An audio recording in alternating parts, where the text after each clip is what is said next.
Good evening. Good evening. How you doing? I'm all right. How are you? I'm all right. I'm okay. You keep swapping me around. It confuses me. What's going on? Because you're leading the show tonight, so you should be on this side and I should be here. Yeah, So, yes, you keep saying. but So, no, how have you been? yeah, not too bad. Just come back from a couple of days off. Went to a nice caravan park and just chilled out for a weekend. So it was nice. Nice. And then we're back into the swing on the podcast. Another great guest. So, An amazing guest. I've amazing watched tonight. this guy and I think it's batshit crazy what he does. So this is going to be like an unreal conversation tonight. So and we got a Yeah. lot of people in the room, which Yeah. is So, nice. should we say some hellos quickly? Yes. So we have Claire. Good evening, Claire. We've got Sarah in the room. Yep. There's Sarah. This must all be Danny's fan club. Lynn, how you doing? We've got quite a few. Lisa, Gina, Facebook user, the trusted Facebook users in there as well. Yeah. Hope everyone is doing well. So as you know from the adverts, we have Danny Moss joining us in a moment.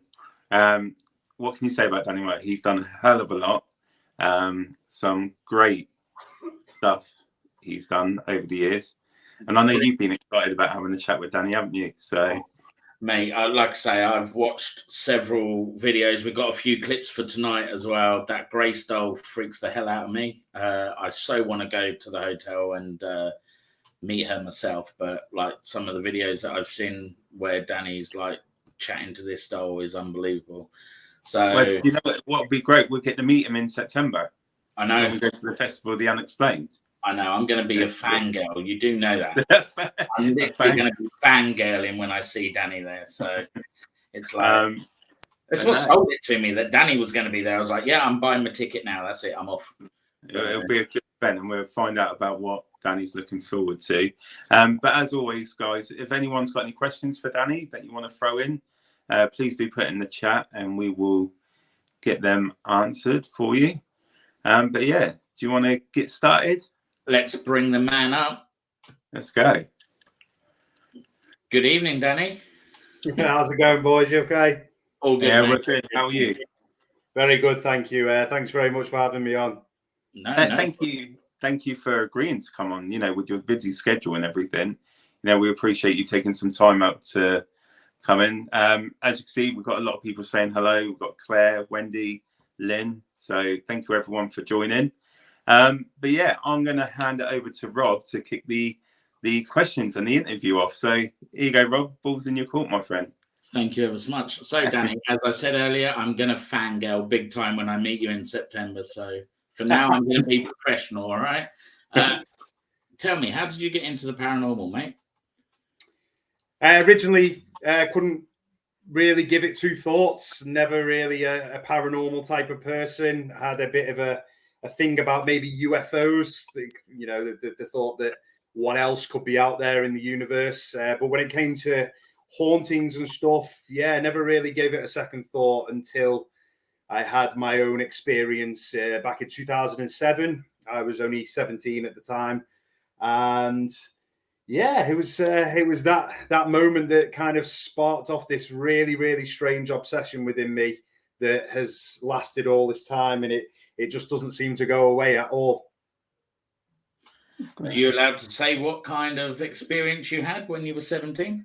Yeah, I've covered this on a number of occasions, but it never really gets old talking about it because it was that big moment that everyone needs to have to really sort of think about the paranormal properly. And I was just in a very normal house in a normal town, no real history behind it, quite a modern house. And we heard something out in the hallway. Me and my friend, we went out into the hallway and there's a staircase. We literally stood there and listened to somebody running up and down the stairs 7 or 8 times. And obviously nobody there.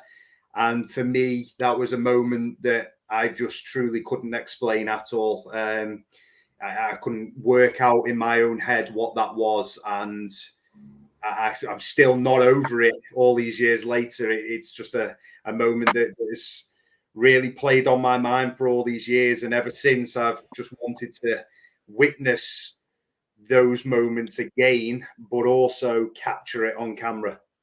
Yeah, fair enough. And then you've got a hotel where anything and everything happens. So I think you're doing all right so far, aren't you? Not bad. So from that point, from being 17, going into it, when was the point where you wanted to do this professionally? Like, what steps did you go to think, I want to do this as a career now? And how did you get to that from 17 to where you're at now? What routes did you have to go down to build your portfolio in the industry? So there was two real separate sides to what I did back then. I was involved in the TV industry from 15. I was actually an actor, so I did a number of different projects, different shows, nothing major, and I had to really separate that from the paranormal, and the paranormal was more of an obsession to me, more of a glorified hobby, if you like. So I didn't really want to take it professionally, or didn't really want to go into it seriously, but I just wanted to do things for myself. So I spent a number of years really sort of, I don't know whether training is the right word, but gathering experience within the field, going on paranormal events, taking on my own little private cases, going and doing as much as I possibly could, but in my own way. And having been on all these events and done these private cases, I swiftly realized how I wanted to do it and how I wanted to do it differently, and what I believed in and what I didn't believe in. So when I saw certain techniques being used on paranormal events, I thought to myself, I don't want to really do that. I would rather do it this way. And it was more of just a self journey that I went on to progress myself in the field. And then sort of from there, I stepped into the TV side of things, and was very lucky to be sort of recognized by a number of different producers and production companies, channels that saw something in my investigations that they thought could work with television, and that's how it all started, really. That's amazing. And you know, being in the paranormal field, we've spoken to a number of people in the field, and their backgrounds are very different, and you know, people's beliefs in their like family circle. And there's a lot of different, you know, sort of what they say to the paranormal. What were your family and friends like when you started getting more and more involved in the paranormal? Did you have people who were like, what do you think you're doing? You should leave this alone. How was their thoughts of you going into this sort of industry? So, I mean, my immediate family, my dad was probably like, what the hell are you doing?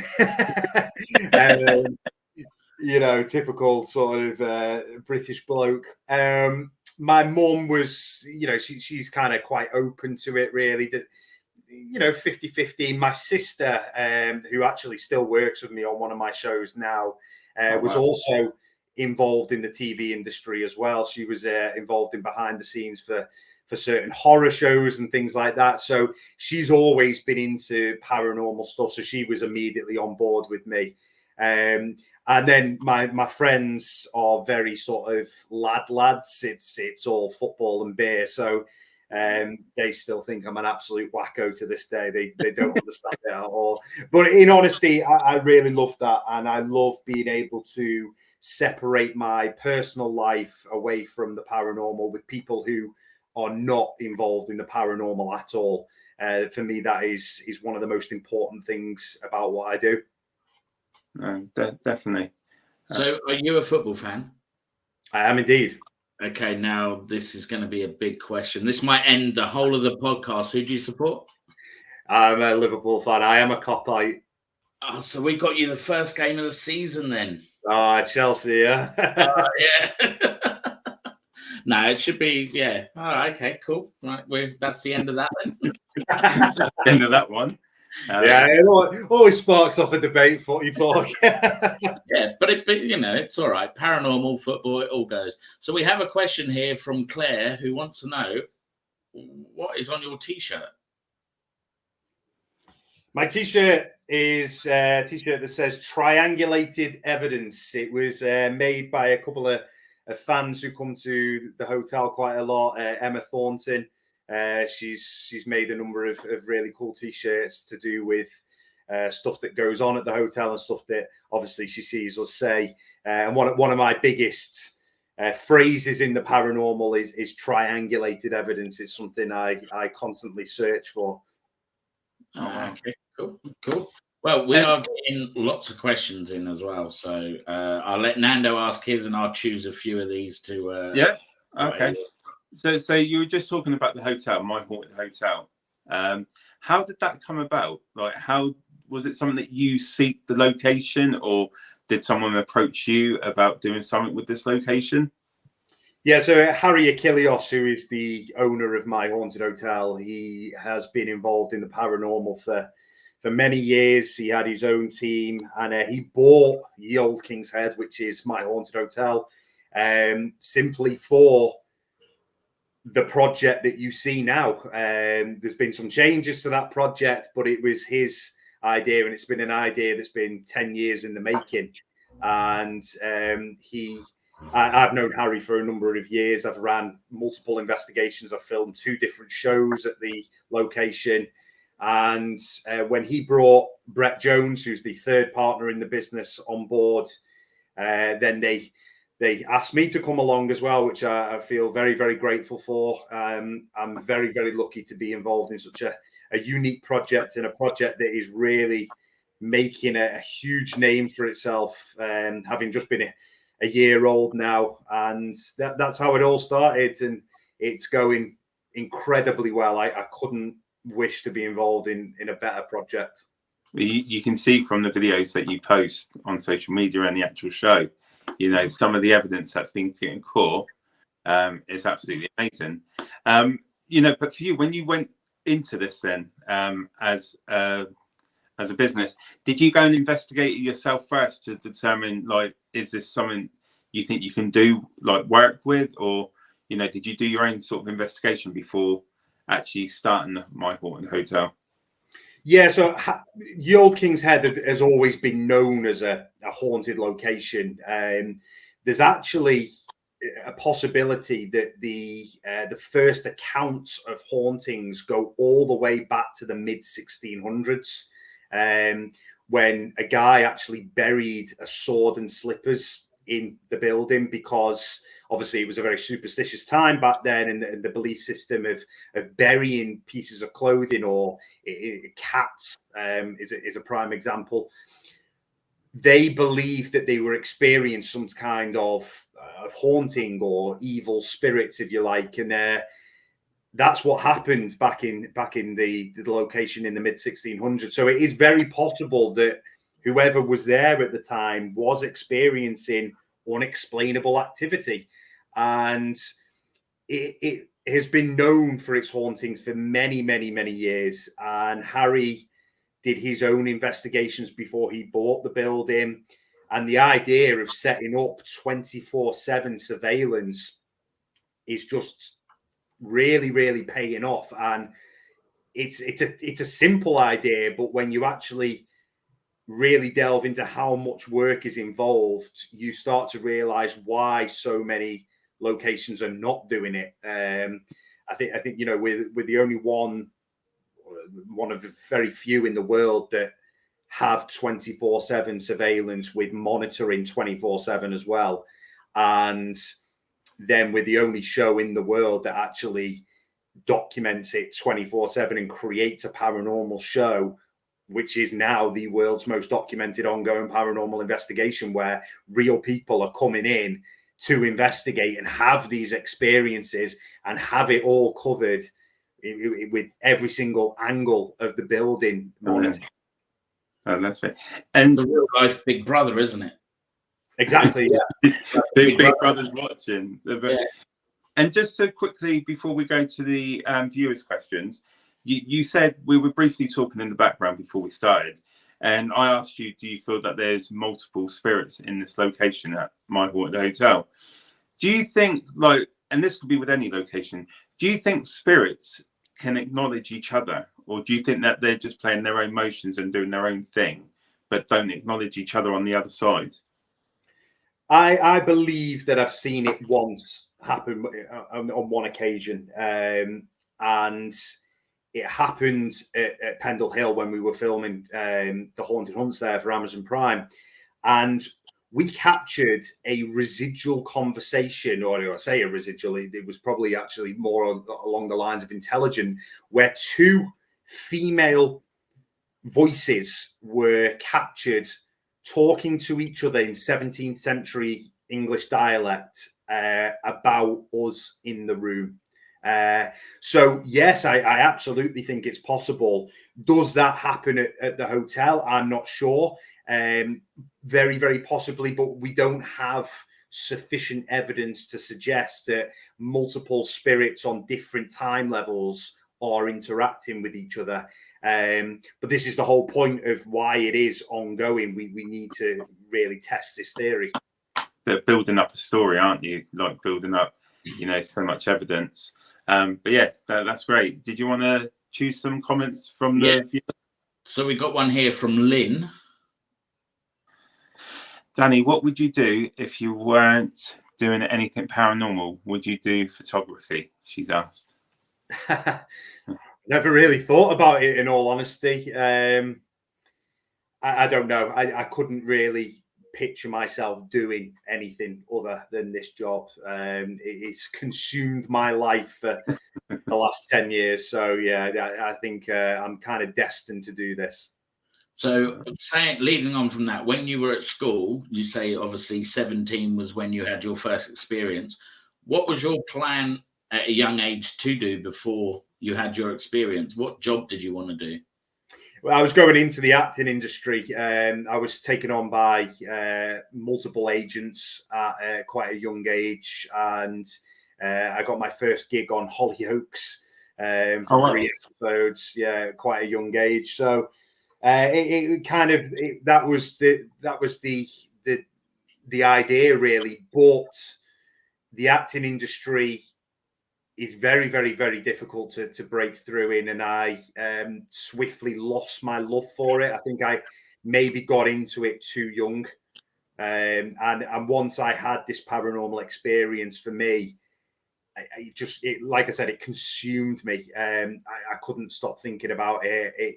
It became a real obsession of mine. And although I hate this job sometimes, it's still a massive obsession of mine to continuously capture evidence or figure out new techniques and play with different types of digital voice recorders, different gadgets. It's just a real passion of mine. So was it true that you were on Shameless as well? Yes, it was. Yeah. I did try and hunt for clips, but I couldn't find any. So you're safe. We're not going to bring that up. No, don't worry. It was only one episode. I had a shaved head. So I played a prisoner in a youth camp. Oh wow, that's amazing. So we've got a question from Sarah Evans.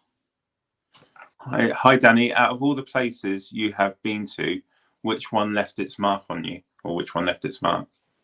Pendle Hill. Pendle Hill probably was the one that really left its mark on me. I think I actually had the blues when we finished filming that series, because we were there for an entire week, and it was a week that felt a month long. But yeah, I think it's the only show I've done where I've actually had the blues after filming and really wanted to go and do it all again. It was an amazing place, an amazing time, and I would urge everybody to go to Pendle Hill at some point in their lives and witness the unique atmosphere there.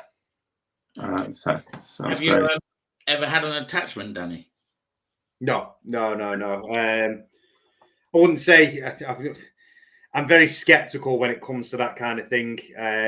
Obviously, I'm not in a position to ever rule that out, but it's never something that's happened to me. I don't think it will ever happen to me. I think a lot of claims of spiritual attachment do not have the evidence to support it. And whilst I'm never going to say, "Oh, I don't believe you," if someone makes that claim, you have to have the evidence to back that up. In my opinion, it's a big claim to make. And for me, when I finish work, I step out of it completely and just go to a very, very normal way of living. So I don't really believe that it will ever happen to me. Cool. Okay. So we've got a question from Lynn Peters. Danny, what part of your journey has been your favourite so far? I would say right now. I would say right now, as we sit here, being part of My Haunted Hotel has really just been a breakthrough for me on a personal level. Just not for because it's a popular show, but because on an evidence point of view, it has been really amazing. And just to work with two guys who I really, really get on with and who are very similar to me in the way I think about things, it's thoroughly enjoyable. And I've enjoyed working on every show that I've done. But I've really come into my own now in the way that I want to work and the way that I believe is necessary to try and move the paranormal forwards. And it's a fight I'm constantly having. It's to try and take the entertainment tag out of paranormal television and make people realize that you can have a show that is real but can be entertaining in other ways, in comedy maybe, or in history.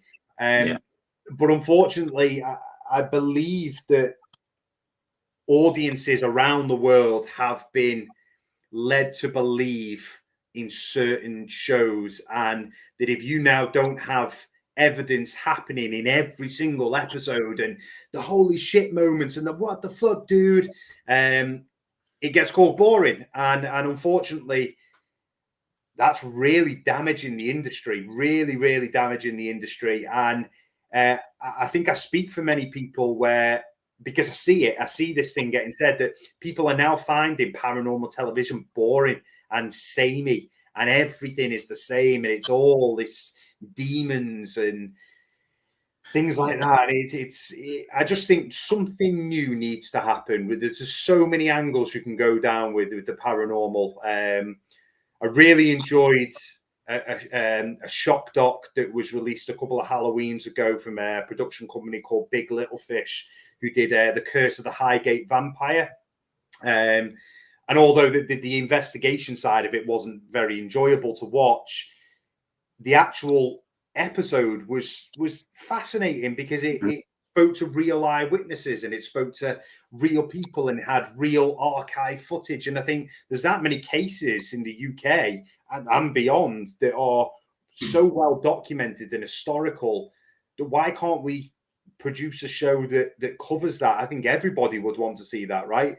But we unfortunately see, and it's social media is a big one. We see it on every paranormal group page, is that I believe I've got a demonic attachment. Why? Because Ghost Adventures told you've got a demonic attachment. Do you know, I say that quite often. Like, I think TV as a whole, not saying split, but as soon as something happens, they're very quick to say they're demonic.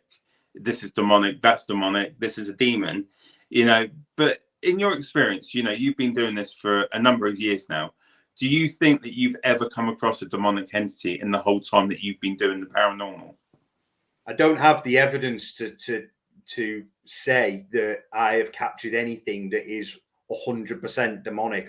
I can't sit here and say that because I've come across something, which is a very well-known case of mine with the Grace doll, which is probably the closest thing that I've ever experienced to do with that, and some of the activity that happens with that item certainly has all what you would believe to be a demonic manifestation in terms of what you're led to believe. But I can't sit here and say there is a demonic attachment attached to the grey stone. I just can't do that. I don't have the proof of that.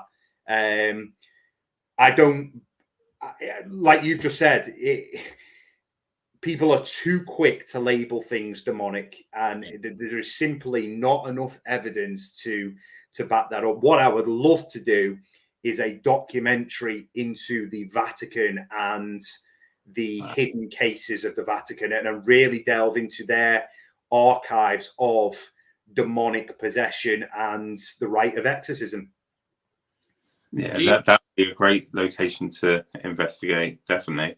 Do you think the Americans, like certain channels that you've already mentioned, Mr. Baggins' show, do you think they make it a lot harder for us because we're in the UK and we don't over-exaggerate everything over here? But obviously the likes of him and Ghost Adventures, it just, as you say, everything's demonic. And do you think that makes it harder for us as paranormal investigators? I think British audiences in general are more skeptical than an American audience. We've had Americans and Canadians come to the hotel, and their way of working paranormal-wise is very, very different to ours.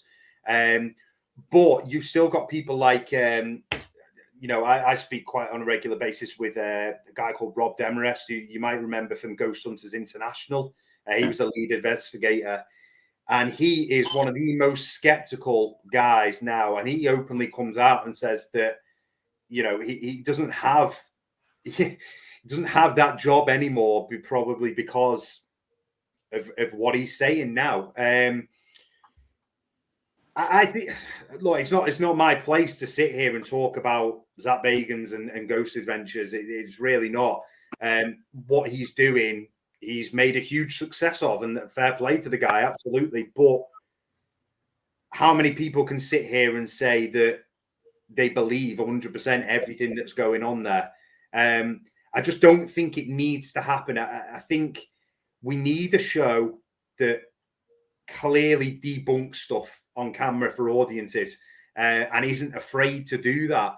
And if I can make it my mission to do that, I will do. This is why I was so happy to be a part of Paranormal Captured, because you clearly had guys like Dr. Cal Cooper sat in a chair saying, oh, well, this could be happening, or that could be happening, and debunking the investigators' work, which is absolutely fine with me. That's no problem. We ourselves sat there and debunked each other's work, and it was all very healthy. But we need a show like that. And anybody who disagrees, then you're watching Paranormal for the wrong reasons. Yeah, I think that is an important part, especially when you're spending up to 6 to 8 hours at a location and something happens. You need to be mindful of the location, your surroundings, what can be, like sounds. When it travels, it changes. So I agree with what you're saying, that you've got to be prepared to even debunk your own stuff. And I think that would be a great way of portraying that on TV. Like, you think you've caught something, but allow people to see that you're going to debunk it if it's not real, and then they can see that you're providing a true investigation. But just ask for you, you're doing this pretty much 24/7, especially with My Haunted Hotel, with editing, investigations. Does it take a toll on you, or is there a routine that you take to get yourself in the right frame of mind? Because going into the paranormal, you don't know what to expect, what can happen. So do you have a routine to a lead up to investigation, and what's your routine out of the investigation? So how do you detox yourself from after doing a heavy week with My Haunted Hotel, for example? Yeah, I mean, it's an absolutely knackering job, to be fair. This is why I'm kind of stepping back from the event side at the hotel, because there were some days I was doing 15-hour days. Like, I'd wake up at 8:30, I'd work all the way through till about 4:30, 5, have a couple of hours, and then I'm at the hotel till 2:00 in the morning. And that's too much. That's far too much work to be doing. So, I mean, I tried to live a very healthy lifestyle. Like I try to exercise as much as possible. I eat really clean. That's what I do outside of investigations. But like I said earlier, when I'm not doing this job, I try to just live a very normal life. Like I enjoy going to the pub with my mates. I enjoy watching football, the Grand Prix at a weekend. Just very normal kind of lifestyle outside of the paranormal. And because I do think sometimes it's an extremely toxic environment to be in. And if you let that consume your personal life as well, it becomes very, very unenjoyable very quickly. And I think that's why a lot of people leave the paranormal because they don't realize that it can be a bit of a bitchy community and a bit of a competitive industry to be in. So yeah, I mean, that my advice to anybody out once you're not investigating, just live your life outside it and shut yourself off from the paranormal. Good. Tracy has sent us a question. What's your favorite piece of paranormal equipment? I really, really do love working with a H4 Zoom mic. It's a very enjoyable piece of equipment to work with, simply because I plug in external Rode microphones to it as well. So I sometimes can have 3 microphones all in separate rooms running at the same time. Wow.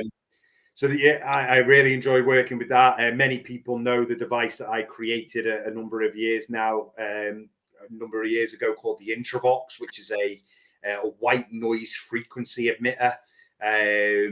That's a very, very good piece of equipment. I've captured some of my finest evidence through that thing. But I mean, you have to really look at things. What do you capture evidence off the most? Cameras. Yeah, definitely. But with using with cameras, a lot of people will see what they call a light anomaly or an orb. What are your thoughts when it comes to say you're filming, you've suddenly you're fishing, Nando. Yeah, but what's your thoughts on that? How do I put this correctly? I mean, I make no secret my thoughts on orbs. People believe in them, unfortunately, but science has proven time and time again that orbs are not a paranormal phenomena. They can all be explained somehow in some way or another, whether it be an insect, whether it be a cobweb, whether it be a dust particle, whether it be a bit of lens flare. There is so many explanations. I mean, people have shown me, I'm not over exaggerating, I must have had over 1,000 pictures of orbs sent to me in the last 2 years alone, and not one has been paranormal. Not one.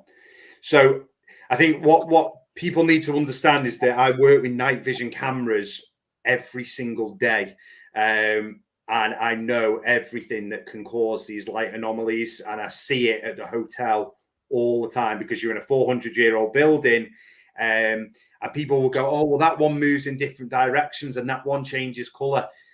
They change color because they start reflecting off other light sources in the room.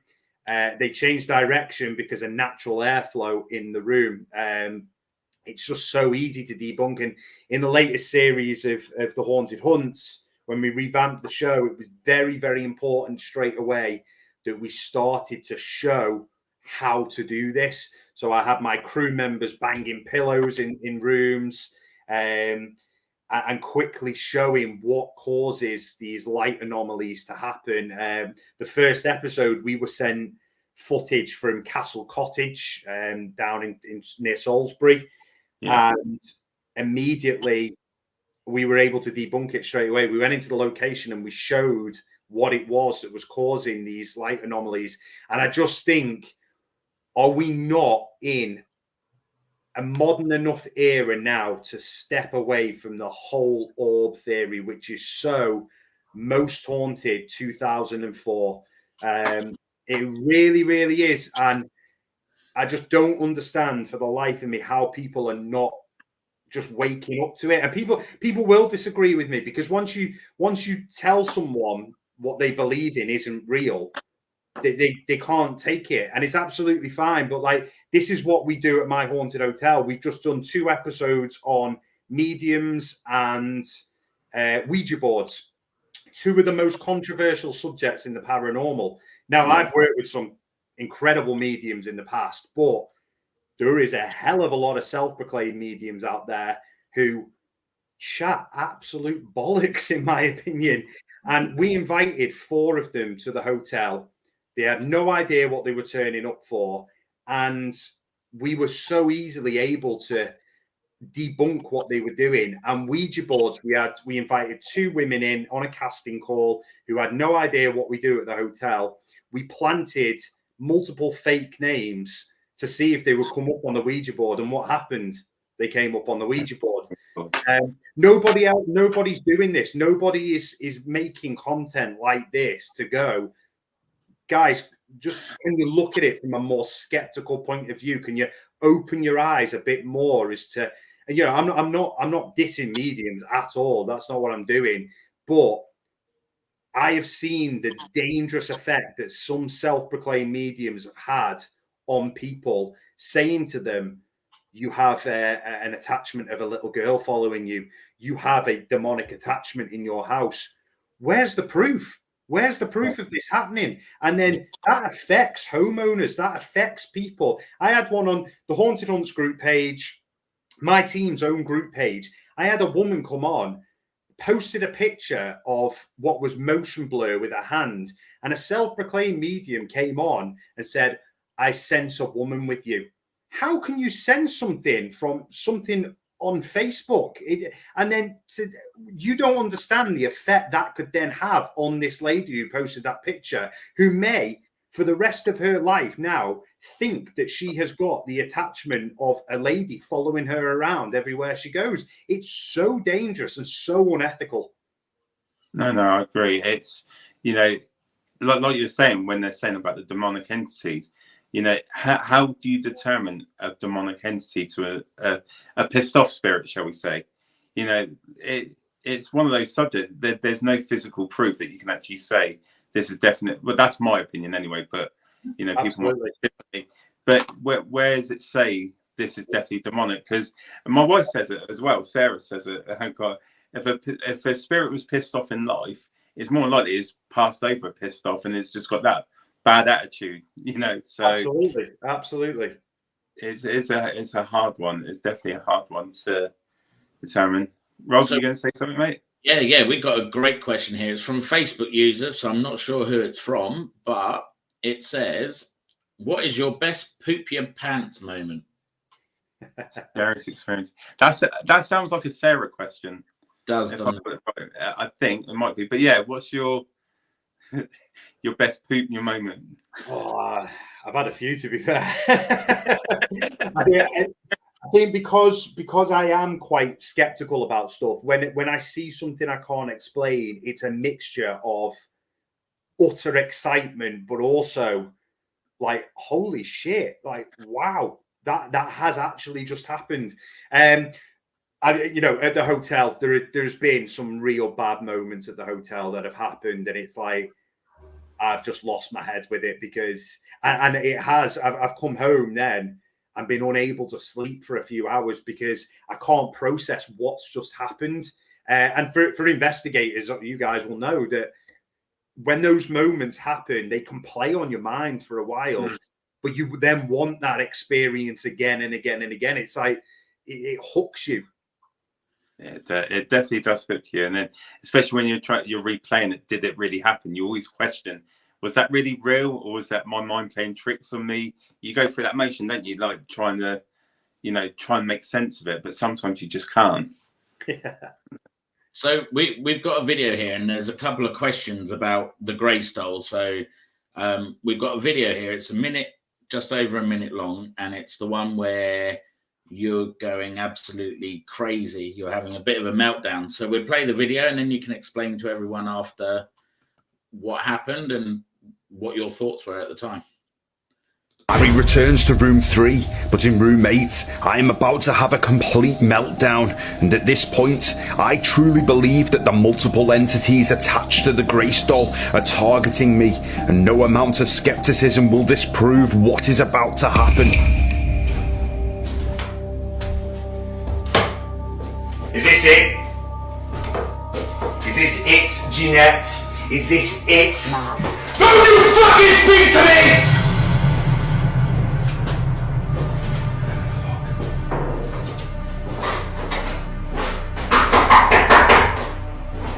On to go now! Oi!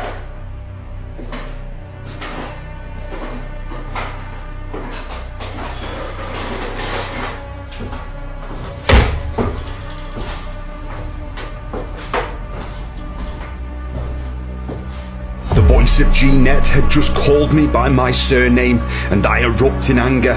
This has happened on previous occasions at Tatton Old Hall, the Grace doll's previous home. 3 minutes later, something all too familiar happens. Is this it? Is this it, Jeanette? Is this it? Don't you fucking speak to me! And she clearly said your surname. Wow. Yeah. That was epic. I must admit, when I saw that clip, I was like, I don't know if I want to go there and meet that doll. But then a part of me was like, yes, you do want to go and pay to go to the hotel and see the doll. So talk to us, what was going through your mind at that point? It was all a bit of a blur, to be honest with you. I mean, obviously, the episode is part of the My Haunted Hotel VHX subscription. So not everyone will have seen this. You have to kind of be a subscriber to see it. But for those who have, they will know that Harry, Brett, and I locked ourselves in the hotel. And we were all separated in individual rooms. Now, the Grace doll has been a part of my life since 2018, when it obviously all happened. I won't go into all that now. It's well documented, the kind of story behind the Grace doll. You can find that on the My Haunted Hotel YouTube.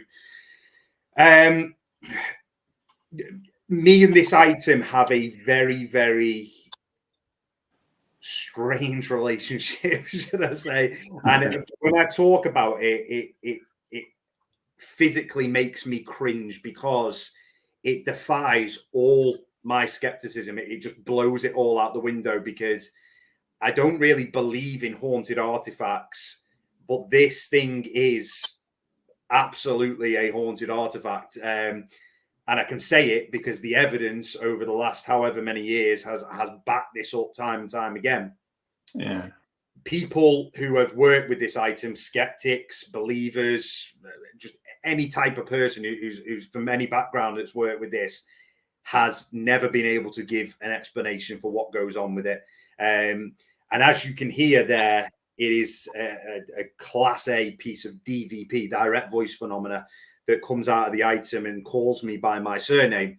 There was an occasion a few weeks ago where people were doing the phone experiment in that room, where they left their phone on loudspeaker and they had the other phone in room 6, and they heard a goat noise come through the phone, and it was captured on the room 8 camera, which is horrendous, absolutely horrific. It came from within the room. But when you hear this phenomena come out of the box, it just blows your mind. And I was already in a very heightened sense of fear at that moment because something had happened with Harry.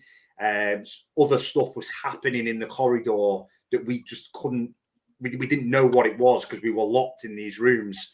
And I just lost my head completely with it. And I had a real fit of rage that just, I wanted to get out. I hate this item. I spend very little time in that room because it scares me. I'll openly admit it really, really does affect me in a way that I don't want it to. And I just don't want to spend time with this thing. with that scene, you see like you're quite laid back, cool to talk to, but that scene you see some kind of like the aggression coming out of you with this particular item.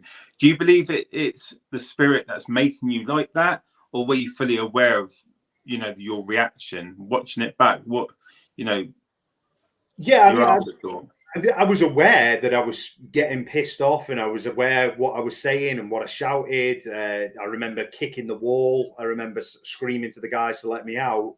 So it's not that I'm not aware. It's just a bit of a fog, if that makes sense. But I mean, it's a personal experience, isn't it? So I can't claim that that's evidence of the paranormal. What is evidence of the paranormal is it's saying moss.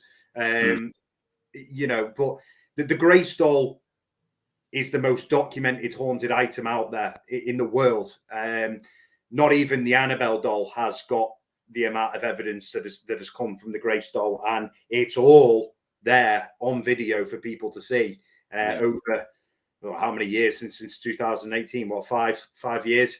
The amount of times that it has produced evidence is insane.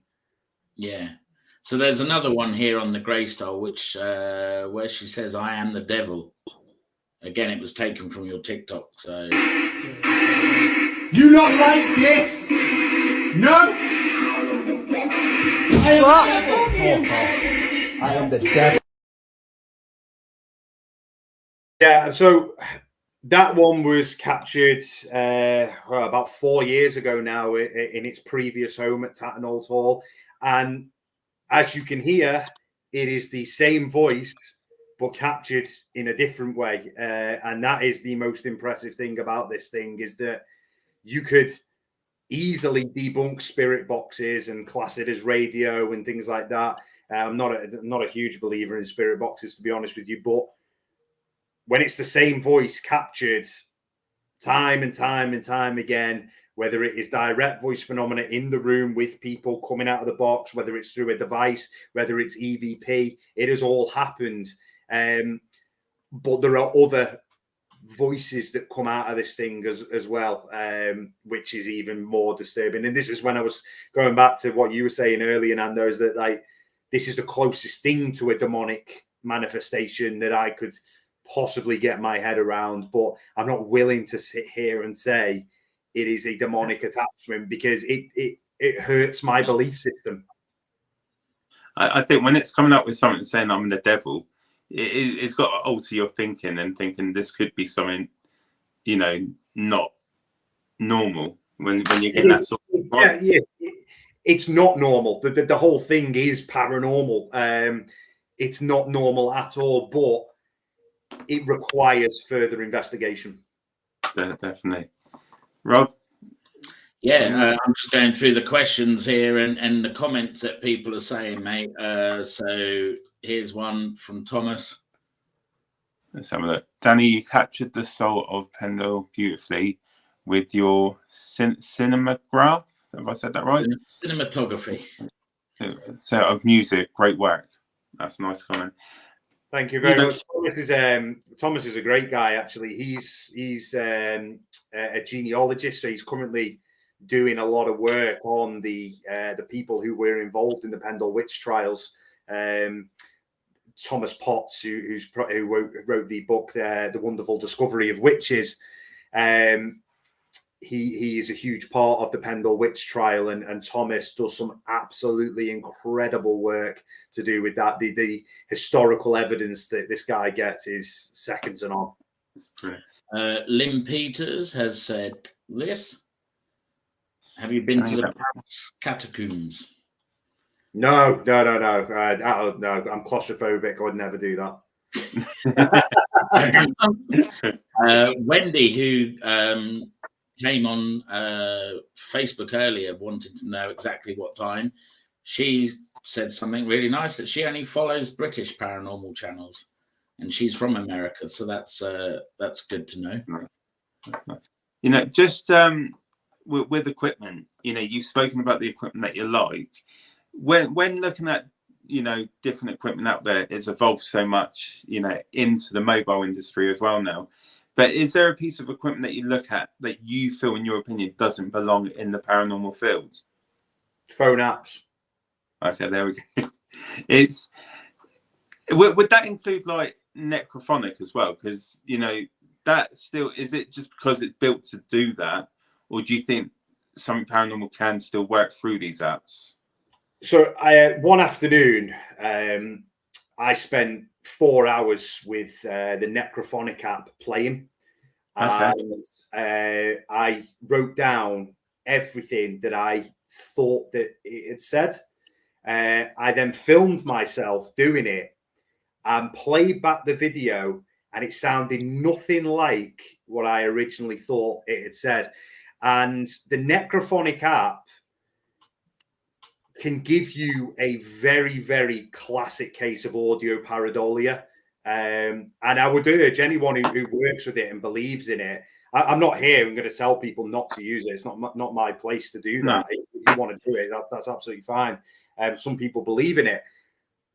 But if you were to put this thing to someone like Dr. Cal Cooper, who is, or Dr. Kieran O'Keefe, very well-known parapsychologists who are very, very scientific, there's no way in hell they are ever going to validate this as a piece of valid paranormal piece of investigation equipment, because for the exact reason I've just said, film yourselves, and you will hear the difference immediately. Once you hear something come out, you then play it back and timestamp everything, and you will quickly understand that it is a lot of audio pareidolia going on. You hear things that sound like certain things, but the necrophonic app, once you understand the fundamentals of it and how it works, it's all phonetic speech sound banks and audiobook sound banks that have been implanted into the device. There's one called the Demonivox, which absolutely grates my gears, that one, because once you actually uncover what it's made with, it's a storybook on demonic attachment and demonic hauntings. So every other word that comes out of it will be something to do with a demon or Satan or the devil. You can't really class that as, it's just fluke, in my opinion. Like, is anybody here with us? The devil. But yeah. Your equipment is an audio book about the devil. So it's common sense that word is going to come through. And I think just people need to look into how these phone apps are made. Like, the SLS one, they are for entertainment purposes, these phone apps. The guys who create these don't have to put on there for entertainment purposes only, but they do it because it is for entertainment purposes only. Yeah. And on the point about Sarah's just asked, what about SLS cameras, the handheld ones? What are your thoughts on those as equipment? So yeah, the proper built SLS cameras, using the Kinect software, I think they are so prone to false positives. But my advice, if you are going to use one, put it on a tripod so it's stable, and then if it picks up on anything moving across the screen while it's in a stable position, then you may be onto something. Yeah, but I mean, these things map coat hangers. I could turn one now round to the door behind me, and it will probably map a figure. They are very, very renowned for false positives, because their whole identity is that the whole fundamentals of these things is to try and map a human figure. So it will constantly mistake it. But you rule out those false positives if you get it on a stable tripod and you stabilize the background and baseline test it. Then if anything moves across like a figure that's not there, it's going to be a point of interest. Yeah, definitely. So I think this is from Sarah as well. And Sarah's basically said, taking a random celebrity with you on a ghost hunt would make a great TV show. She'd love to see someone like Eamon Holmes or Paul Hollywood scream like a girl. Is that something you thought of doing, inviting someone? I did a show back in, it was at the end of 2018, I think, Celebrity Ghost Hunt Live with Rylan Clark. I mean, it's funny stuff. Yeah, I mean, I'm always open. It was something we were going to actually do for the hotel is get some, some decent celebrities in, not Love Island people and things like that. And have them work, but people with genuine interest in the paranormal. I was actually scheduled to do a show. We had it pitched out a couple of years ago now to places like ITV2, where Scarlett Moffat and myself were going to do what's called a paranormal pub crawl. So you start at the tip of Scotland and work your way all the way down south of England, doing every paranormal pub. But channels just weren't interested in it; they didn't want it. So. Wow. It's one that got away, unfortunately, but I would have loved to have been involved in that because Scarlett Moffat's big into her sort of the conspiracies and myths and legends and things like that. Yeah. So earlier on in the green room, you mentioned that our guest who we've got coming on next week is coming to do My Haunted Hotel with you next week. If someone like Sam and Colby or the Paranormal Twins or Zach said about coming to the hotel, would you let them come? I mean, that's not just my decision. That is a joint decision between the three of us. That we always argue the points for and the points against. We did an interview with Lainey and Ben, which obviously I discussed with you guys in the green room. Which the first thought was absolutely not, no way. But Ben said to us and guaranteed to us that it was just about the hotel, and he's interviewing loads of people now about their journey, nothing to do with what they had going on, which I think everybody knows was not paranormal. So I mean, look, we're open to everybody unless they're going to damage the hotel in any way. Especially open to working with skeptics. So yeah, next week we've got Mark from PSI and Beardo coming into the hotel to do an episode where we invite skeptics into the hotel, because what better way to prove what's going on is real than to have skeptical guys in there. But, we are skeptical ourselves, and not a lot of people really will realize this by just watching the YouTube shows, that we actually debunk a hell of a lot of our own footage and the guests who come in. It's a decision that would be jointly made. I would be hesitant about certain people coming into the hotel. Well, with the filming stuff, how much time does it take for you to go through the editing, and what work does it take to place the scenes and everything before you air it out? Does that take a lot of your time as well, like the background stuff? Well, we are on a very quick turnaround at the hotel, so it's a week. So I will start filming the week earlier on a Wednesday night, and the episode will be out on the following Wednesday, Thursday, or Friday, and then obviously the YouTube every Sunday as well. The YouTube show resumes on the 23rd of July. So there's actually 2 episodes. One episode every week on the VHX, 2 episodes every fortnight. So a hell of a quick turnaround. But it's just the way we work. It's fast. It's full on fast. 15-hour days sometimes. So Bradley has asked, where did you get your spirit coin from? Everybody's asking me this, and everyone's going to get one eventually. I got it online. That's all I'm saying. The amount of people that have asked for one of these spirit coins, they'll be all over the paranormal soon. I bet you anything.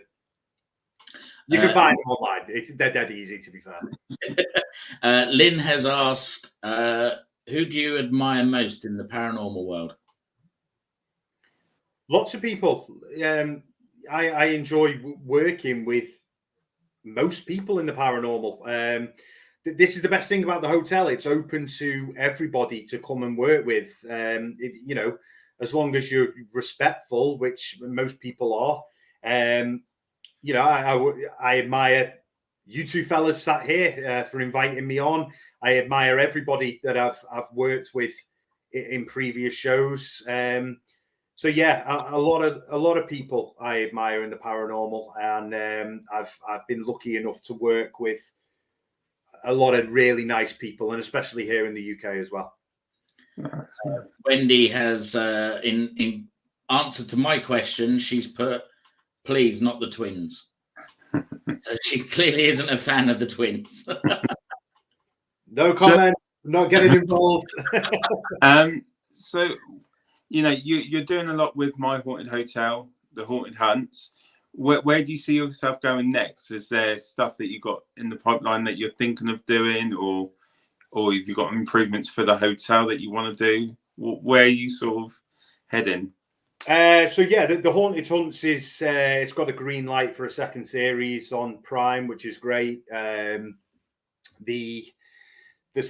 show was revamped completely compared to what we used to do, because we had a discussion with the production and obviously the guys at Prime as well, and we wanted to do a more realistic, skeptical show, and we've been lucky enough to be allowed to do that. So yeah, there will be a second series of the Haunted Hunts. Maybe not this year; it could possibly be next year. To be honest with you, the hotel is just going to go and go and go.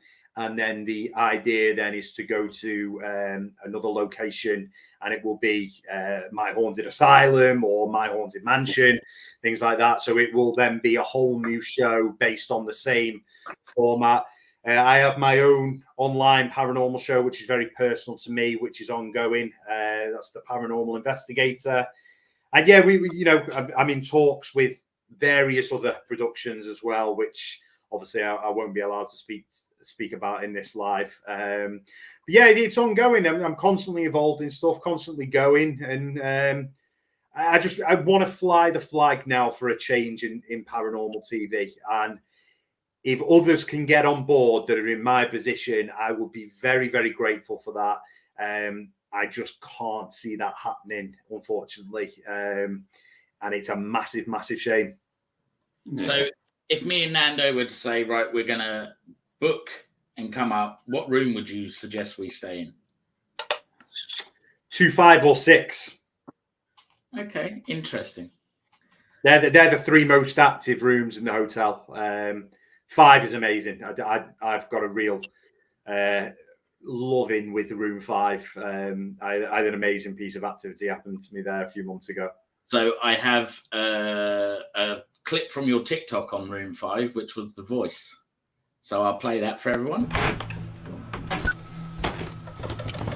This is room 5, Tuesday sessions. What?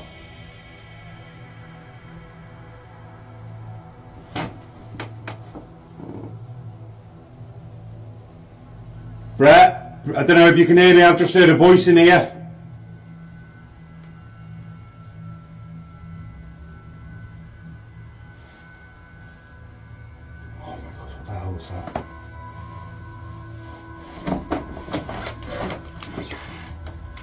Right, I've just heard a voice in here. I will happily admit that at this point I have completely bottled it, as I hear a woman in the corner of room 5 say hello to me. Tuesday sessions. Tuesday sessions. Yeah, Nando can sleep in that room, that's fine. I like how honest you are with your wording. Like, I'm going to be honest, I totally bottled it. You know. Oh, I dropped a bollock. Absolutely dropped one. I'm not going to lie. It was horrendous. It's great. You know, you just give your honest reaction. You don't play it up or anything. You just go with what you're feeling, and you just have to admit what's going on. And it's, but it's amazing. It's very clear as well. Like the hello is very, very, very clear in the background, and you're not even really doing anything yet.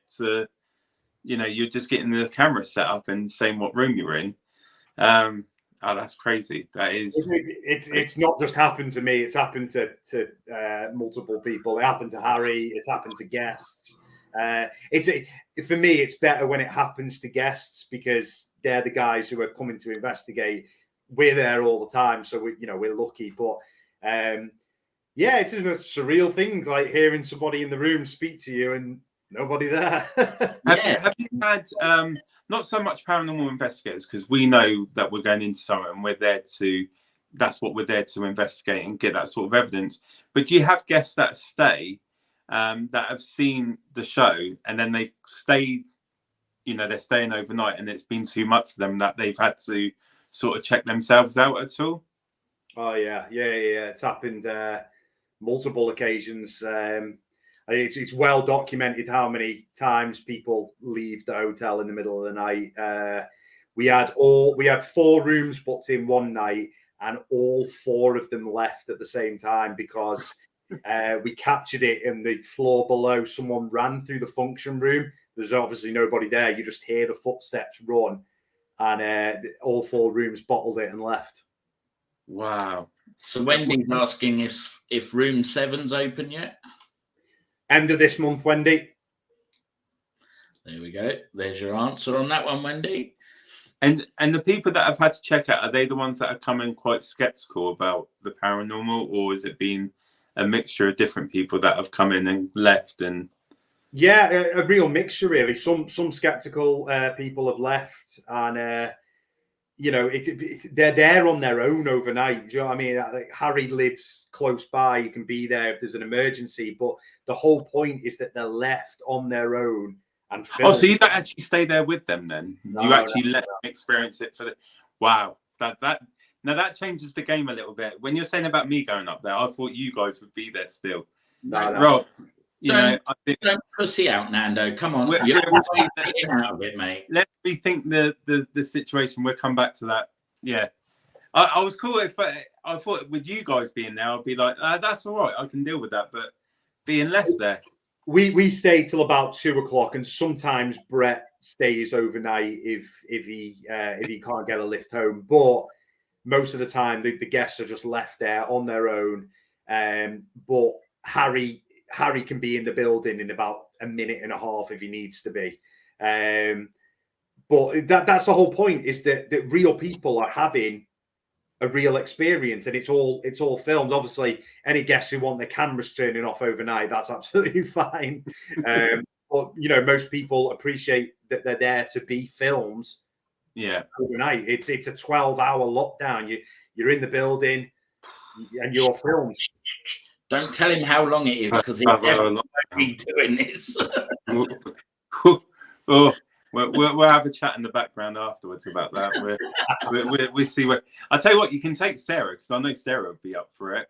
But no, I think it's a great concept. What you're doing with My Haunted Hotel, and the fact that you're quite open to have different backgrounds in, from skeptics and everything. Because I was asking you, would that, having someone that is quite skeptical and they debunk a lot, but you're quite open to all that, because you were saying you're quite skeptical to a lot of things as well yourself. Yeah, I mean, look, we get loads of real avid believers coming. Obviously, it's it's the top place for paranormal enthusiasts, but I have to sometimes say to them, well, guys, look, this is what we do. And when we brief them before we send them upstairs, Brett, Harry, and I will say, our job tonight is to be party poopers, and we will debunk your footage for you. We're sat in a control room watching all 24 cameras. So we will radio through and go, guys, look, this isn't paranormal. This came from another room. This came from outside. That is part of the job. And, people are really appreciating that. And it's a real fresh take on paranormal content, is that there is a lot of debunking, and we show why it's debunked and what the source was.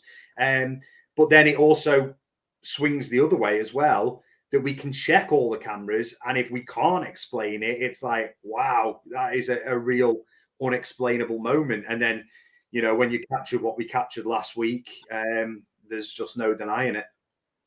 Oh, that's absolutely amazing. See, Nando, if Sarah can do 10 times, I'm sure you can do once. Yeah, but let me tell you, the difference with me and Sarah, I love Sarah to bits. I'll openly admit it, she's got a bigger pair than I have. She always has done. and that's the way it is. So, you know, if Sarah wants to do it, she can crack on. I don't mind. But no, it's awesome. Any other questions that you want to ask, Rob? If you can investigate anywhere in the world, where would you want to investigate? Huska Castle, Transylvania. Oh, Nice. that would be good. Do you think you ever go overseas to do investigation, like the asylums over in America and things like that? Is that on the table for you to maybe venture out of the UK and do something?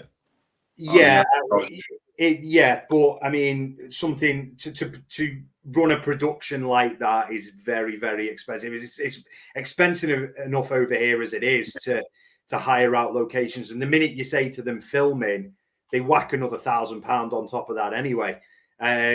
So to actually fund a trip to America for 2-3 weeks, location costs, travel, accommodation, food, everything it's going to be a £20,000 job. Wow. Do you know what I mean? And we would need to hire in more production equipment as well. Like we have a hell of a lot here, but we would have to hire more to cover how big a project that would be.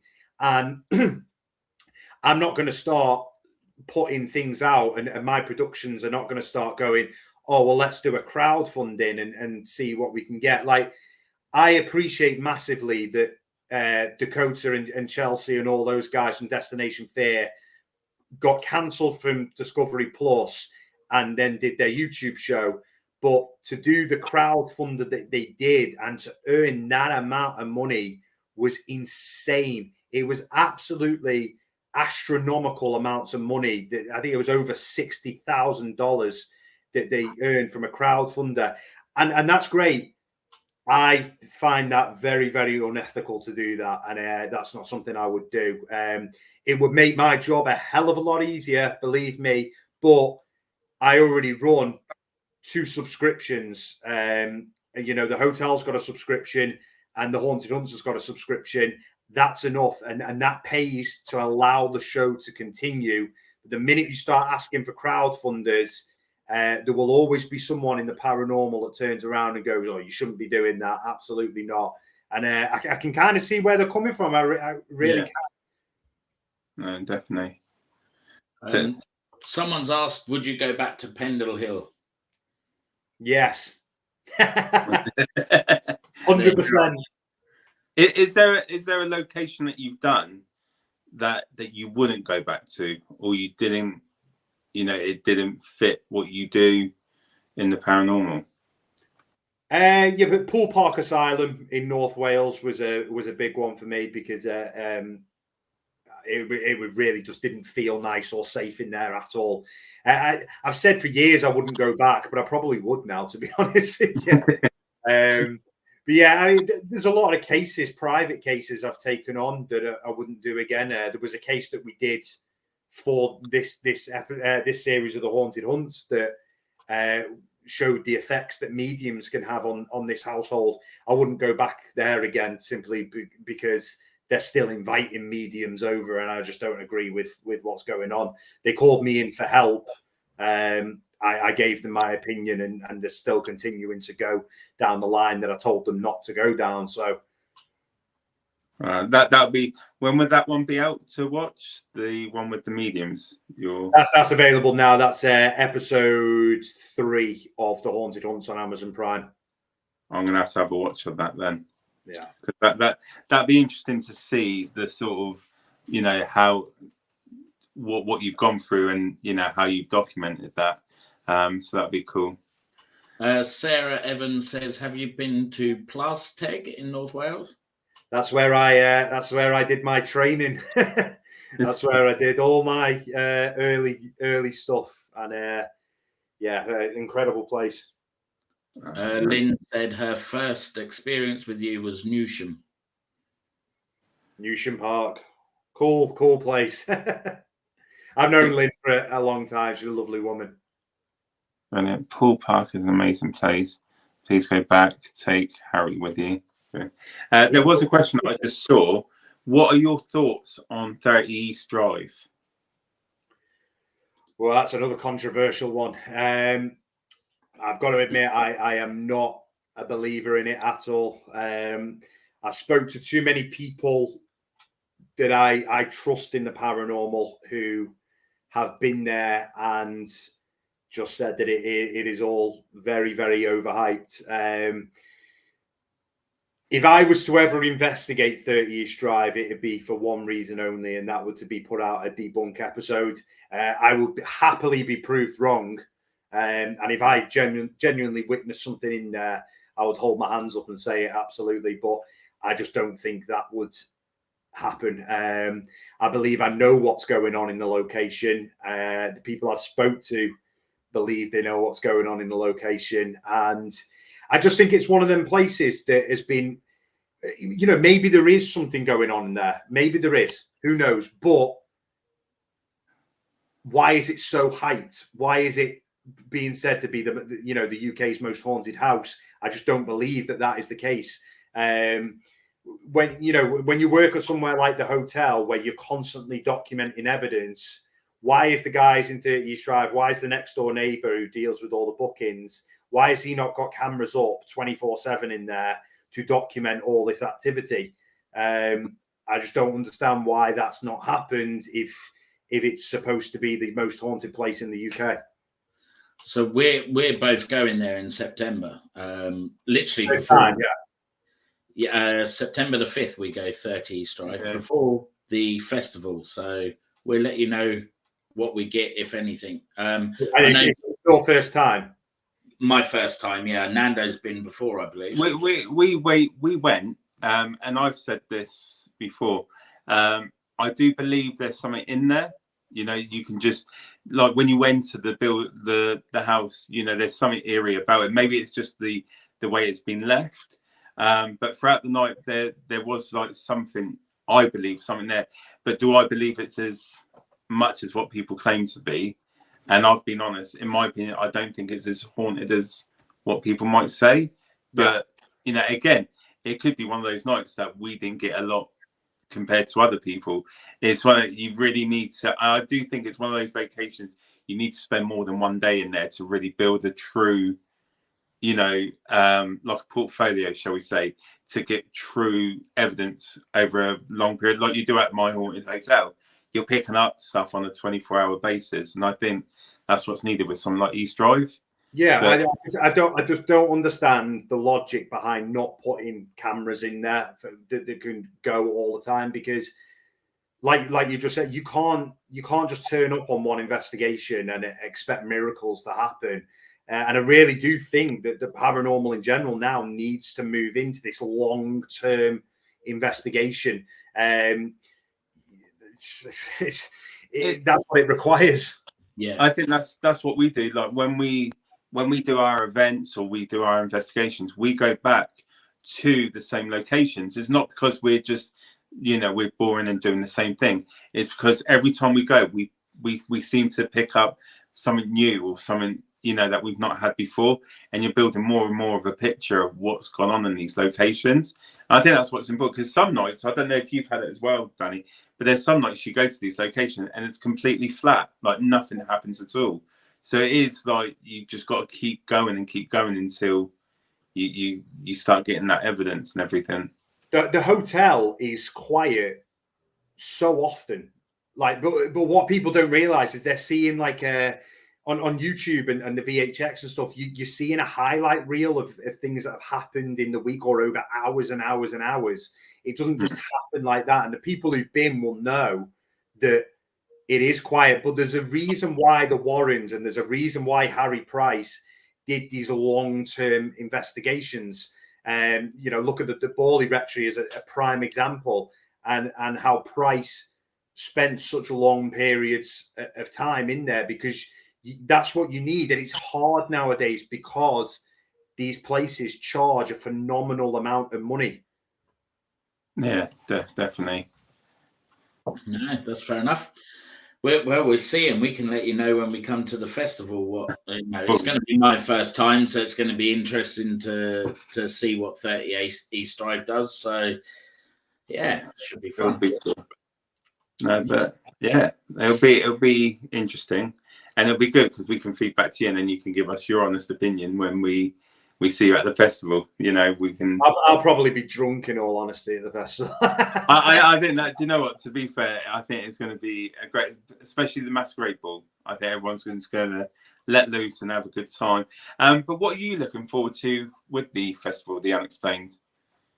I don't really do paranormal conventions. It's not something I do. And this year, I just thought I would, with the opening of the hotel where so many paranormal people come and I see how much they enjoy working with us. I just thought I'd give something back a little bit because, I'm going to Lancaster Castle with like a bit of a Para Unity event. I'll go to the festival. I'm just enjoy meeting people like you guys, other people in the paranormal, all the guests that are going. Karen and Rach actually came to the hotel, so it was great to meet them in person.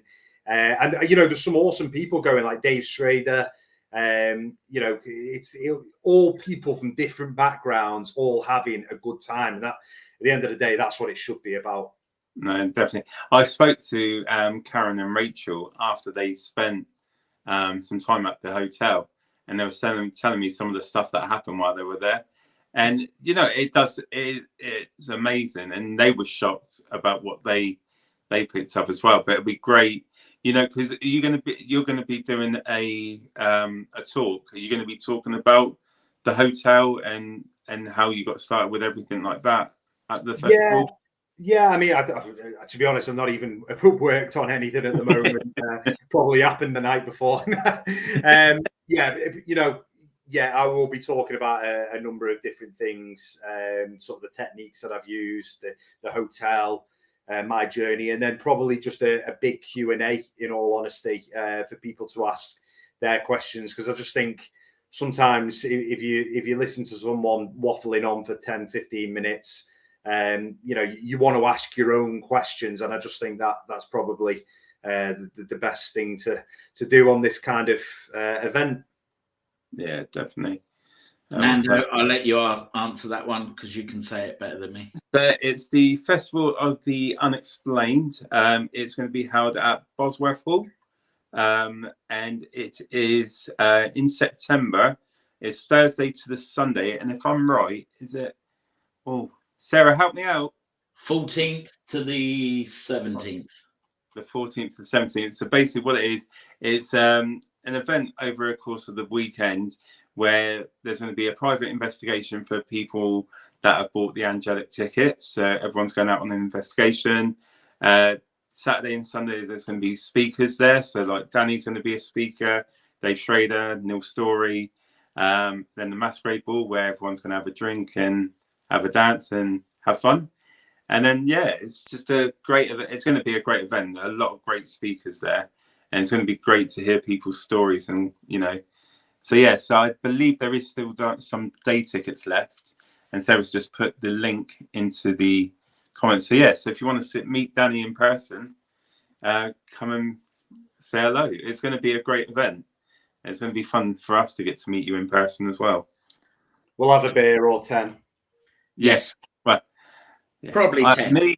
I'm a bit of a lightweight, so I'll be like 2, 3, and then I'll be out. So I'm telling you, don't worry, you have more fun with Sarah. She can keep up with you guys. Me, I'm not that well equipped with all that stuff. Too old, mate. Too old. But no, it'll be a great event, though. It'll definitely be great. Absolutely. So I think we'll wrap it up. What I'll do, Danny, if you'd like to plug your hotel, I've put the link at the bottom. So plug away all you like. Just give us a bit of a shout where people can find all your stuff if they haven't seen your stuff before. Yeah, guys, dead easy. myhauntedhotel.com. That's where you can book your night at the hotel. You've got links there to the subscription. You've got links to the YouTube. You can watch my online show, the Paranormal Investigator.vhx.tv. That's a very simple one to watch. You just sort of pay £1 an episode and you can stream it on any device. And then the Haunted Hunts is on Amazon Prime. I'm not sure if Paranormal Captured is on Discovery Plus in the US. I'm not too sure. But yeah, there's all my stuff anyway, guys. And thank you so much. Thank you very much for having a chat with us. Yeah, It's been great, just getting to know you a bit more. I'm just going to say I look forward to seeing you in September. We'll have a good chat and have a good weekend. But thank you for tonight. Cheers, guys. Put up that one. So there is a My Haunted Hotel fan group. So if anyone wants to go and follow that, I'm on it. So yeah, that's how we're streaming on there as well tonight. So thank you very much. Danny, I'll put you in the green room and we'll have a chat after. All right. Cheers, Thank mate. you very much, Danny. Cheers, guys. Cheers. Wow, another great show. So now we're going to book our tickets for the hotel. Let's just keep this. Maybe you and Sarah need to have a chat about the hotel. I'm still a bit like, we'll see. There's some crazy things going on in that hotel, and I don't know if I'm ready to step into that yet. Sarah's there. See, I know, she's like, Sarah's up for it. So everyone's telling us to do it. But I'd do you like know what? to say thank you to everyone coming in the room. That was the highest we've had for one session. I think it hit 50 at one point on here. So I'm really impressed with that. Do you know what? Not to be a pussy. Well, anyway, we'll move on from that, shall we? But do you know, honestly, we know how busy Danny has been, and for him to spend an hour and a half out to have a chat with us has been great. Again, I'm sure everyone's seen Danny's work, but if you haven't, head over to his social media. Get booked in at the hotel. Maybe we will go. We'll see. Can we remove the pussy comment there, please, my friend? Thank you. Well, I'm just, the truth is, I'm gonna say my goodbyes. So thank you very much. Next week we have Beardo. So if you want to see Mr. Debunker himself, he is a legend. Go check out his YouTube and get your questions ready. It'll be a great evening. Definitely. But for now, thank you everyone, and enjoy your week. Ciao.